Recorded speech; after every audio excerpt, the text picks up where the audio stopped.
So I just finished watching the movie Joseph, King of Dreams, which is a straight-to-video movie from 2000. It's DreamWorks.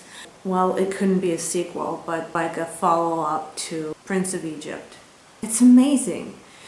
What I saw when I watched this movie was the story of a gay man who is born into a family full of brothers, like many, many brothers.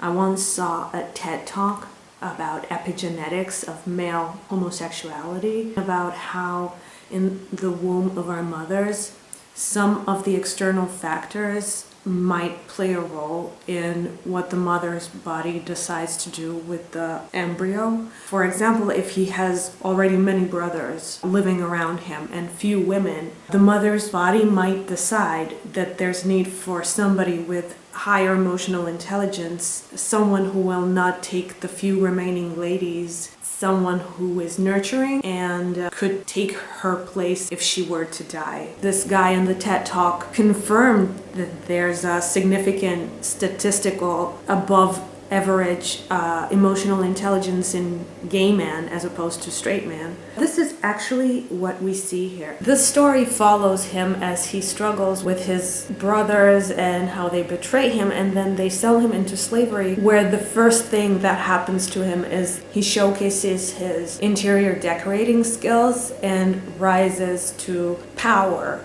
But then also he's locked into prison because the pharaoh's obviously very fag-haggy wife has a thing for him and then stages something, whatever, fake Me Too's him.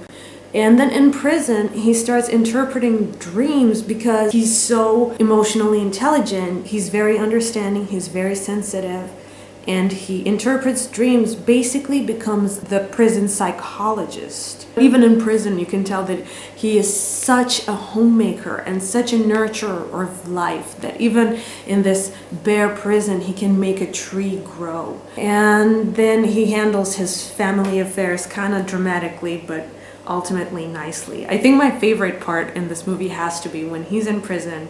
This is before he starts growing his prison tree. And he's knocking on the door that he's hungry, he's been left there, he's forgotten, and then nobody answers his knocks, and then he says, "No one cares." Nobody cares. And then he turns his glance upwards to God and he says, God, why are you doing this to me? God, why are you doing this to me? He's great. The only reason I think this movie maybe would be made differently today is that maybe today the main character Joseph would be portrayed as maybe less flamboyantly, stereotypically gay, even though he's very likable. But maybe today there would be a more nuanced view of what it means to be a gay man.